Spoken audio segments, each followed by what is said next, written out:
Le rayon beauté fait le buzz, Laurence. Mais oui, 3 infos. On commence par la première. C'est ce qui va s'appeler la tendance solide. Alors, c'est quoi un cosmétique solide? C'est un cosmétique qui n'a pas d'eau. Ça ressemble à un savon, mais c'est pas un savon.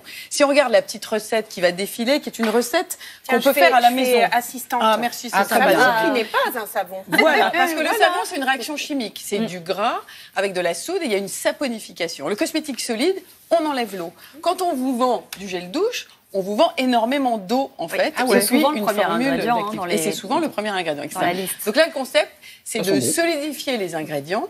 On a énormément évolué dans ce domaine. Donc ça permet d'éviter les conservateurs, parce que l'eau, c'est le sujet dans les cosmétiques, nécessite des conservateurs. Ce n'est pas forcément bio. C'est pas parce qu'on a des pains comme ça solides qu'on a affaire à quelque chose d'hyper naturel. Non, mais c'est vrai que c'est d'abord peut-être les marques bio qui se sont attaquées aux cosmétiques solides, mais le conventionnel qui voilà, est aussi. Exactement. Et dans les grands acteurs, ce sont des petites start-up. Pour les citer, c'est l'Amazona, c'est Pachamamay, qui font trembler des grands acteurs comme les L'Oréal, les Carrefour, les Monoprix, qui maintenant se mettent au solide. Et c'est pour ça que j'en parle aujourd'hui, c'est que pendant la rentrée, vous avez dû voir, même dans vos supermarchés, des petits cubes, des petits pains, etc. Oui.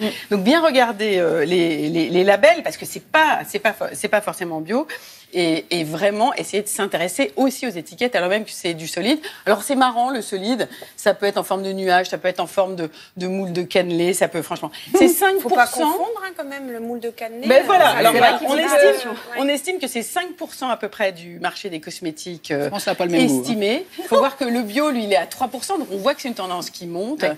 Et comme le dit justement la fondatrice Laetitia Van Waal de l'Amazona, en 11 ans, ce qu'on doit retenir, c'est que ça a énormément évolué en termes de sensorialité, c'est plus agréable. Oui. Enfin, il y a des textures plus moussantes. Et en termes de praticité, le seul petit inconvénient, c'est qu'on ne les reconnaît pas forcément dans la salle de bain. Donc, il faut bien organiser les choses. Il y a un autre inconvénient, il faut vraiment que ça sèche bien. Parce que c'est un peu ça, la difficulté. Ça reste et ça ne se délite pas. C'est ça. Et la dernière info dans le solide, c'est que des collectivités locales, comme des villes, vont de plus en plus dans les cosmétiques en ce moment. Et ben, la ville de Paris, dans un mois, elle va soutenir toute une gamme entièrement de cosmétiques solides pour favoriser quoi? Le zéro déchet.